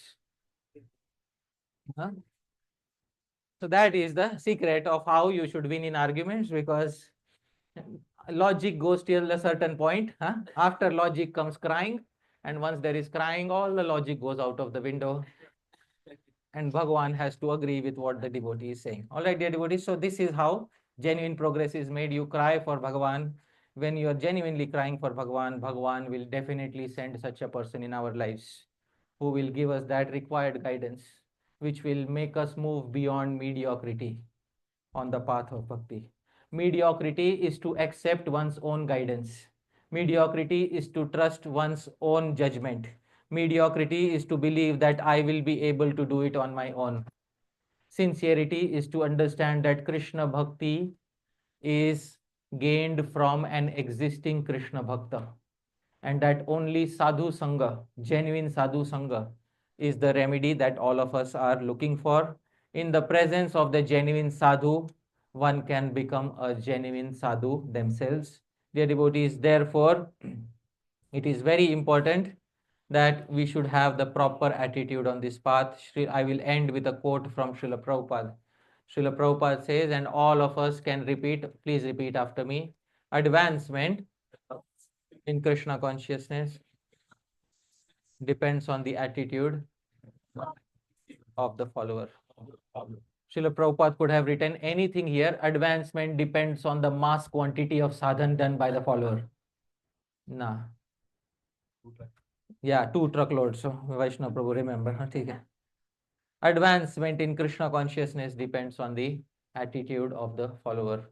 A person who has the proper attitude, a person who has the heart for prema, a person who knows how to approach Sri Krishna, a person who knows how to deal with Sri Krishna, a person who knows all of this because they have learned from a genuine sadhu, will be able to find their success on this path. Otherwise, mediocrity is always the option, dear devotees. But thank you very much, dear devotees. Yadatra skalitam kinchid vidvam sah purayantu tat. Yadatra saushthavam kinchid tad guru reva me nahi. Yadatra skalitam kinchid. It is possible I might have made some mistakes while speaking. If I have made any mistakes, vidvam sah, you are learned devotees, purayantu tat. Please correct any mistakes. Yadatra saushthavam kinchid. But if there's anything nice in what I said, a single slide, a single verse, a single line, a single word, a single syllable, or even half a syllable. It doesn't get any lesser than that in Sanskrit, lesser than half a syllable. Even if half a syllable was nice, tad guru reva. It came from my Guru Janas. Me nahi. It didn't come from me. Thank you so much, dear devotees. Also, I have a very wonderful announcement.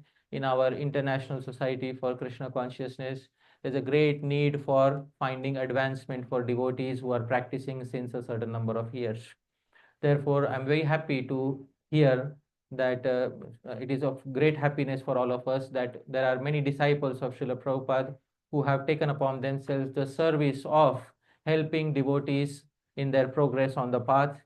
And I'm very happy that His Holiness Shivaram Maharaj especially specializes in writing books which are meant for devotees who wish to advance on the path, not only of Vaidhi Bhakti, but of Raganuga Bhakti.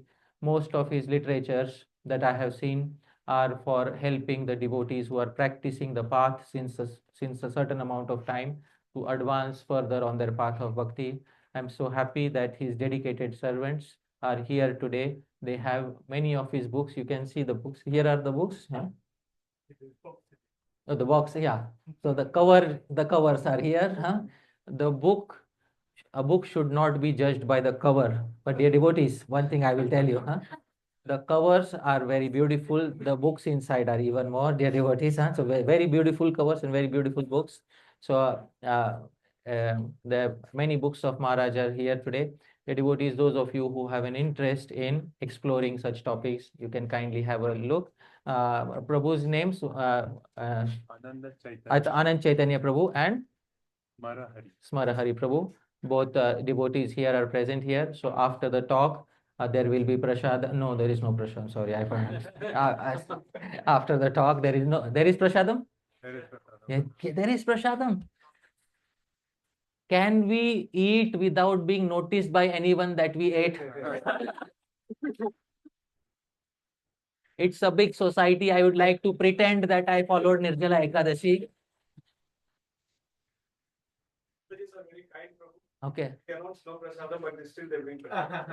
That's okay, but this was very nice. We are very thankful. Who all contributed in the prasadam? Please tell. All the Matajis? Okay, most of the Matajis. All right. So, dear devotees, let's give a big round of applause to.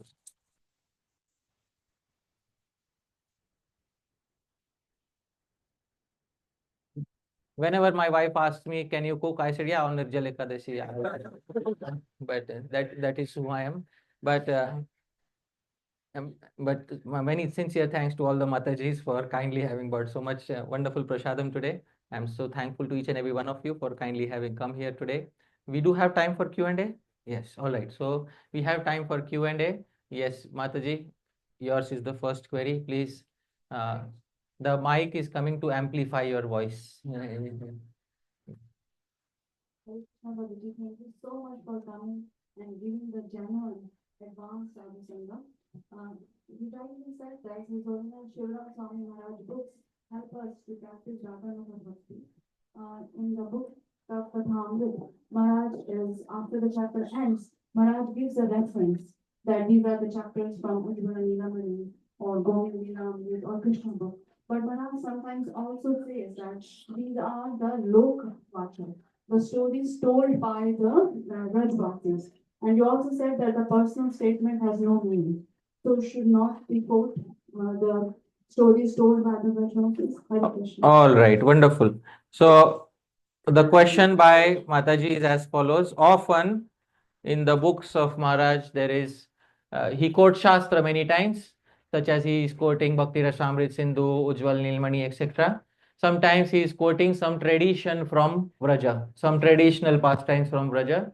But we heard Prabhupada said that a personal quote has no meaning. Huh? So how can traditional sources which are quoted, how can we accept those sources if we only believe in Shabda Praman? So in the Tattva Sandarbha of Sri Jiva Goswami, Sri Baldev Vidyabhushan has specified something that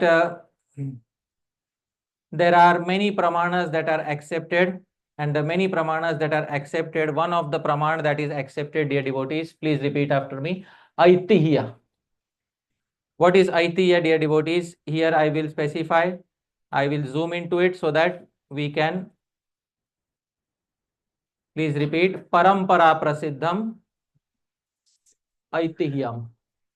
So Parampara Prasiddham Aitihyam, that which has been known as common wisdom since many generations, is known as which Praman? Aitihya. Aitihya is not as strong a Praman as Shabda Praman, but still Aitihya is considered as a secondary Praman. So wherever Aitihya is there to help us at that point of time, it is quoted by the Vaishnavas.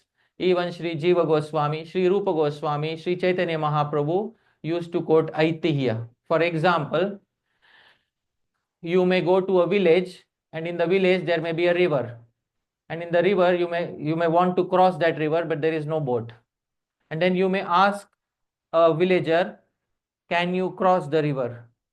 And then the villager says, tradition since many generations I have heard that those people who tried to cross the river drowned. I hope you are able to understand. Huh? So this is wisdom coming from parampara. So this is called as which praman? Aitihya. It is one of the 10 pramanas accepted by our acharyas, dasha pramana, Aitihya. But it doesn't have the same strength as which praman? Shabda praman. But still it is one of the 10 pramanas. So when Radha Kund, Sham Kund were located, it was by Aitihya. Aitihya means the old residents of Vrindavan were consulted, the knowledgeable people, where is Radha Kund, where is Sham Kund. Mahaprabhu discovered Radha Kund and Sham Kund by Aitihya Praman. So Aitihya is quoted, when it is quoted by the genuine Vrajavasis, the previous acharyas, we accept it. All right, but we have to be little careful that we are quoting Aitihya only from reliable sources. So wherever reliable sources are quoted, that Aitihya is accepted. So those are the sources that are quoted in the book. Many times other places also Aitihya is quoted from genuine sources.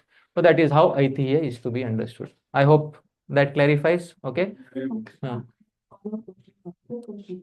So, Krishna, Radharani was in man, and Shri Krishna dressed as a singer, Palavali. Is this a idea or it has a Shastra pronoun? Oh my goodness, that's a very specific question, isn't it? Huh?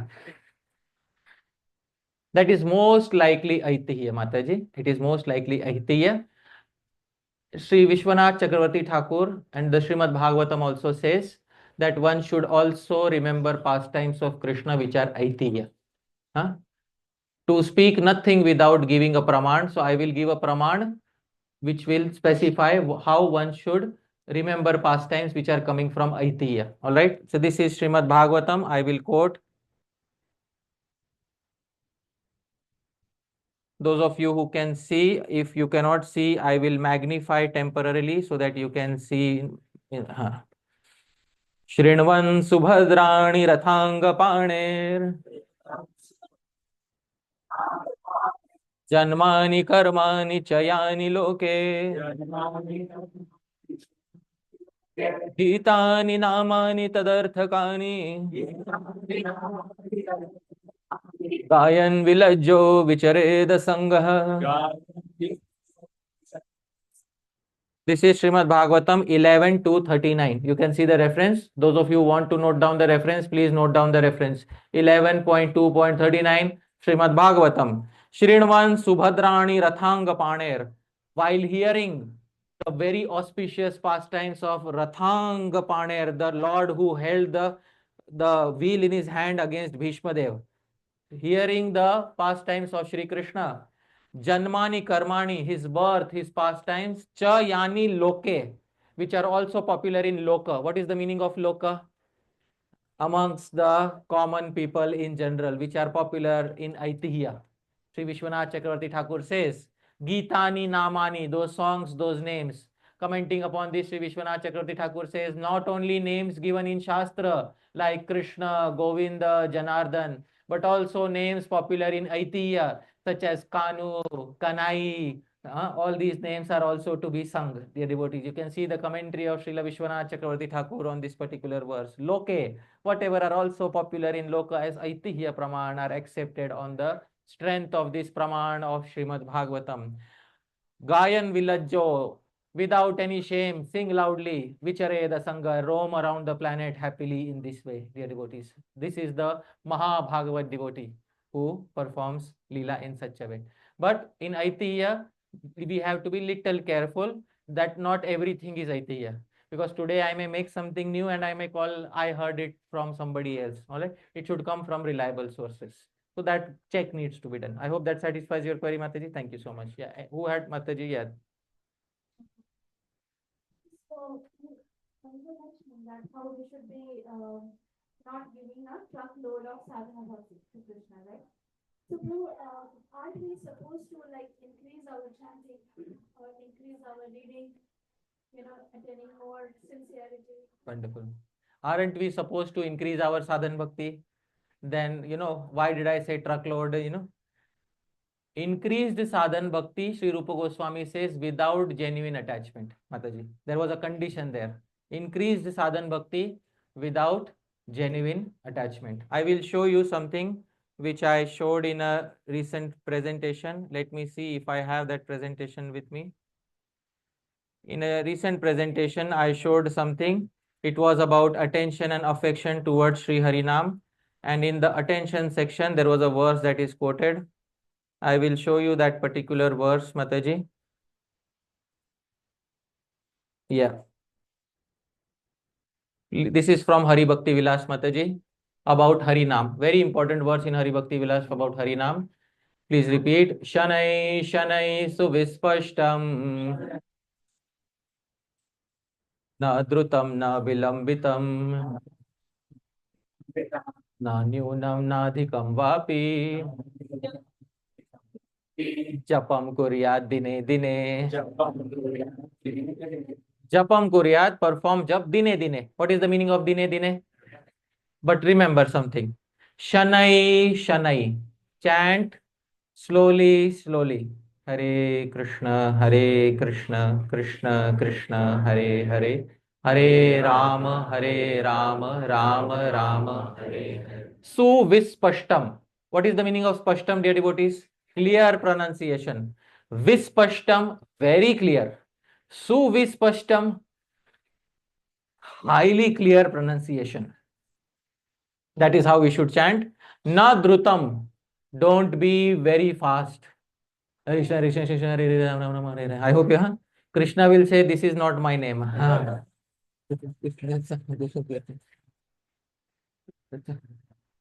Whose name are you chanting? Whose name in the morning? Na drutam, don't be so fast that you are missing out on the syllables. This reminds me, one time when I was in brahmachari training, and one boy came to me and said, Prabhu, I'll tell you one secret, but don't tell anybody. I said, what? I can help you chant 64 rounds in 2 hours. I fell off. I was almost about to fall off my seat. I said, how, Prabhu? Raj Vidya, Raj Goya. Most confidential knowledge he was about to tell me. So those days, YouTube was recently introduced. So somebody had uploaded a video of Prabhupada's japa, double the speed. And then he said, you can also twice speed up by 2x. So 2x into 2x is how much? 4x. And then in 16 rounds time, you can chant how many rounds? I said, that's okay, Prabhu. But by the time I finish 64 rounds, I'll have an asthma attack. So I would. Yeah. So I will have an asthma attack by that time, because if I chant with this speed, I will not get time to breathe. So na drutam, don't be so fast. Na vilambitam, don't be very slow. Hare, and after half an hour, Krishna is coming. After half an hour, Krishna comes. So now vilambitam, most important, which is relevant to your point, Mataji. Na nyunam, don't chant too less of a quantity. Na adhikam vapi, don't chant too much of a quantity. Yes. So how long does it take you to chant 16 rounds? Okay. Yeah, I will come to that, but I want to explain, Mataji. Na nyunam, na adhikam vapi. Don't chant too less. Don't chant too much. What is too less and what is too much? It is between the guru and the disciple. I hope you are able to understand. It is between the guru and the disciple. If we don't have a Diksha Guru, at least we have a Shiksha Guru who is training us. It is between the guru and the disciple. Don't chant too less. Don't chant too much. According to our capacity, we should chant. Because if we chant too much, we may lose Adar. Adar is respect for Nam. We may also lose Anudinam. Every day we may stop chanting. Very quickly, I will quote one incident from my life. Mataji, one day I was in Mumbai, and it was after 1 week there was Haridas Thakur disappearance day. So one devotee had organized a Japa marathon. So I looked at it, 128 rounds, Haridas Thakur disappearance day. Everyone get ready. So we pumping up everybody for Haridas Thakur disappearance. So I also said yes, and there were prizes announced. Prizes. 64 rounds gets bronze medal. 100 rounds gets silver medal. And 128 rounds gets gold medal. So I was ready. I wanted gold medal that I pulled up my sleeves. I went there. It was Haridas Thakur disappearance day. And there was only water containers outside. No food, no prasadam, no distractions. So I started. First 16 rounds were very nice. 32 rounds were okay. After 50 rounds, I started thinking that bronze is also gold.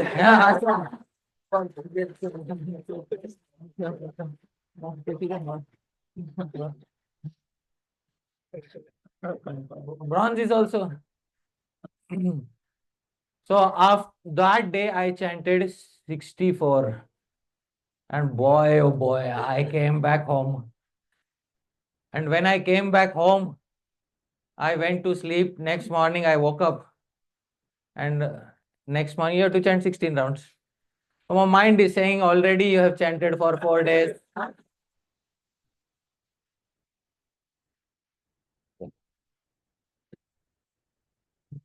Achha, more interesting than that, something else happened, Mataji.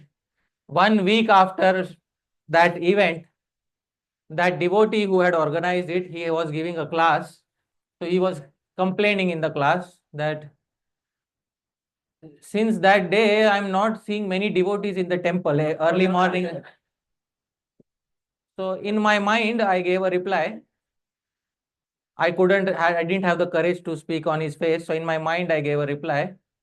Yes, Prabhu, they all followed Haridas Thakur perfectly. Haridas Thakur chanted 128. They chanted 128. Haridas Thakur disappeared.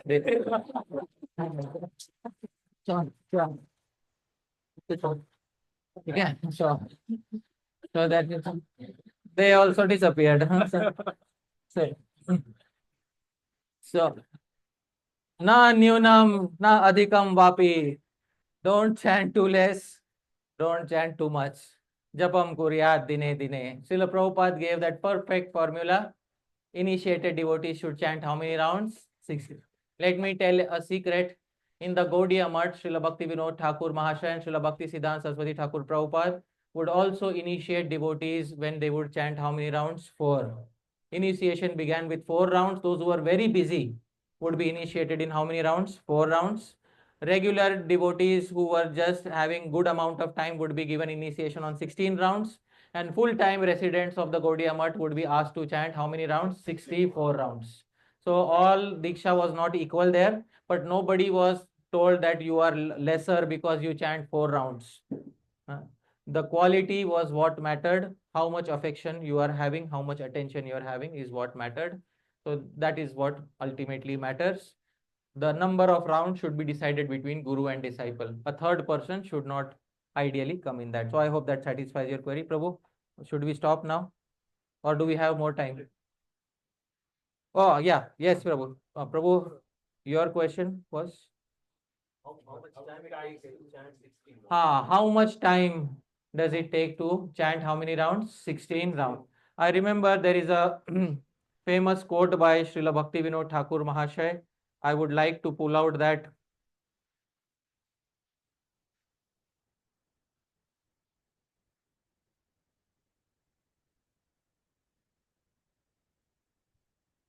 Question asked to Srila Bhakti Vinod Thakur, what is the meaning of the word Nirbandha? Srila Bhakti Vinod Thakur replies, the word Nirbandha means that a practitioner should chant 16 names, 32 syllables, Maha Mantra on a Tulsi bead for 108 times. How many rounds is this, dear devotees? One round. So Nirbandha means a devotee should chant how many rounds? Initially, one. Then he says, chanting 4 rounds is called one grantha. The devotees, gradually from 1 round we should come to 1 grantha. One should start with 1 grantha and gradually increase the number to 16 granthas or 64 rounds. So initiation would be given at 1 grantha. 1 grantha is how many rounds, dear devotees? 4. And gradually you would be asked to come to 64 rounds. Dear devotees, this is how it would be there. So gradually means you can take some amount of time, some number of years to come to 64 rounds. Different devotees take different number of years. That is the answer. Okay, I think there is a... Should we pause now? The children are getting restless and the adults are also little restless. Okay, yes. So what to do? 1 or 2 more or should we pause? Maybe one more. One last. One last. Final query. I think Who? Vedas Priya Prabhu. Ved Vyas Priya Prabhu. Yes. Hare Krishna Prabhu, thank you for the wonderful class. You said about explaining the informal relationship and being friendly with a guru.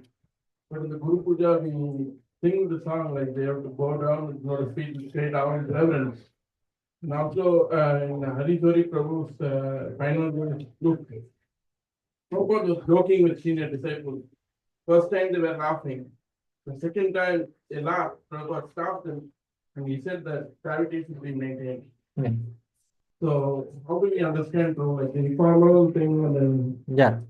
How do we understand informal relationships with Guru and also maintaining that respect for Guru? We can understand directly from Bhakti Rasamrita Sindhu. Shri Rupa Goswami says in Bhakti Rasamrita Sindhu,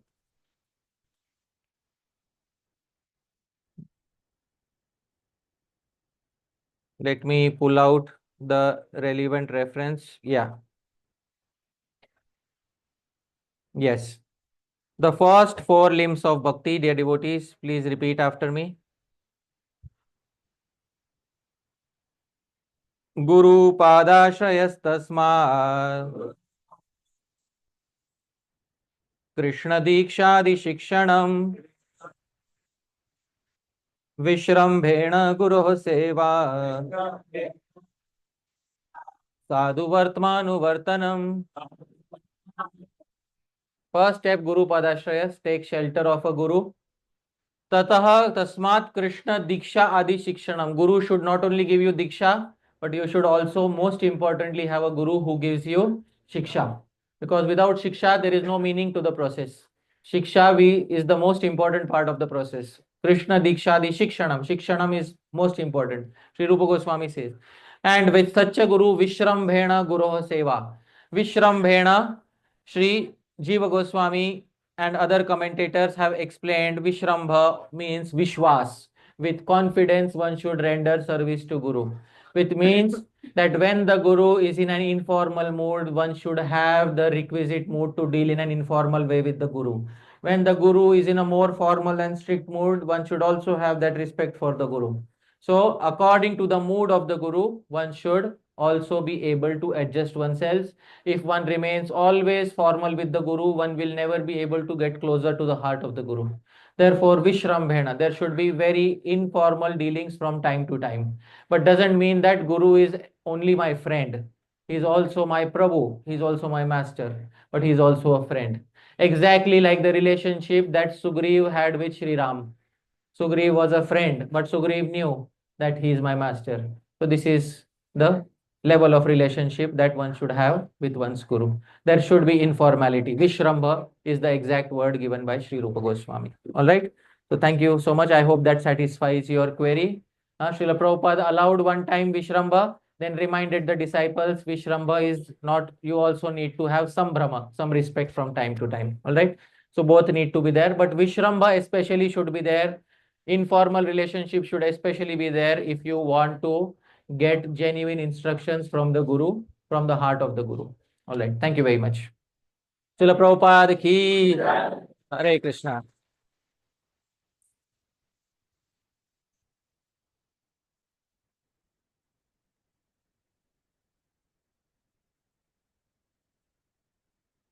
Hare Krishna. Thank you so much, Prabhu. Such a beautiful session. Starting we have heard this word so many times, Shraddha, Sadhu, Sangha, Bhajan, Kriya, but to actually give the analysis and explain this verse so nicely, very, very enlightening to all of us. We are very grateful for your association. So let's give a big Haribol to the great Hari Parshad Prabhu.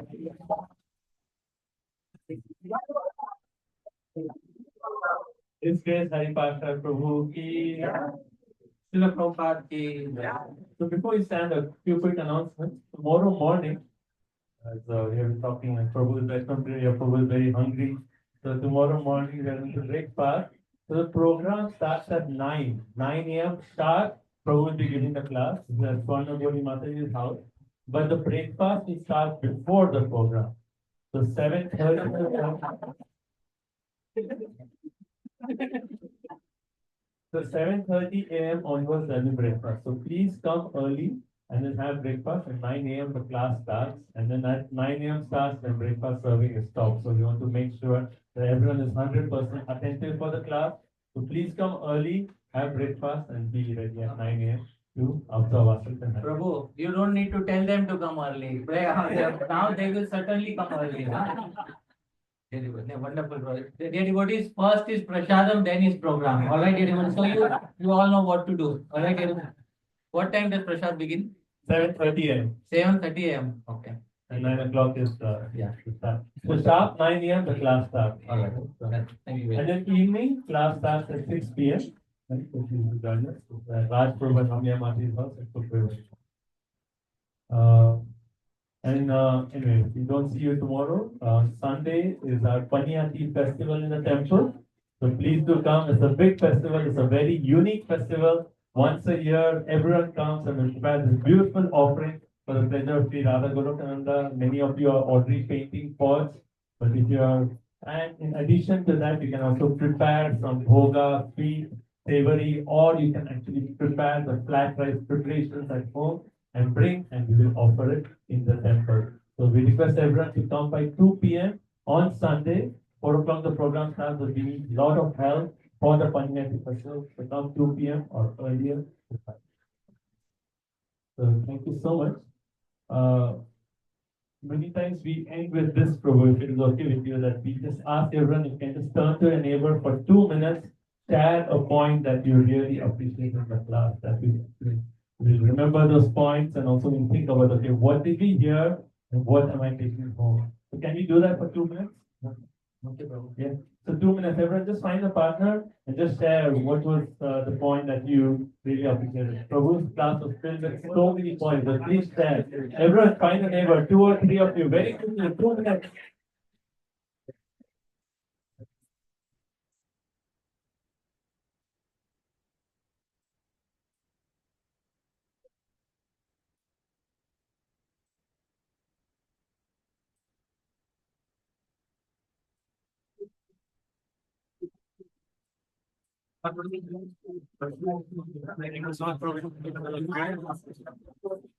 Again, so many points. So,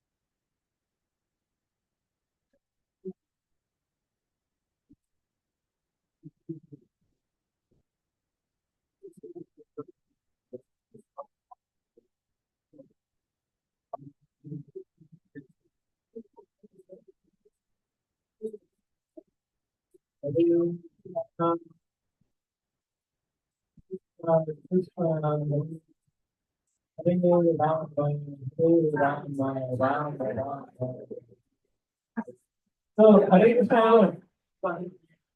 You can hear me, please raise your hand. Hare Krishna. It's good that you have not finished your discussions because we want to continue this over prasadam. For those who are not having prasadam, we can continue immediately after the lunch. But please keep the discussions going. Even if you are having prasadam, please keep discussing what points that what we heard from Prabhu. So as Prabhu mentioned, His Grace Anand Chaitanya Prabhu and Smart Hari Prabhu are here. Please come take a look. Those who don't have Maharaj books, they are amazing books. So please come forward. Prabhu and Prabhu are here. They can explain you. They can show you the books. You can take a set. Thank you so much. Hare Krishna. Srila Prabhupada ki, Ekadashi ki, Hare Krishna.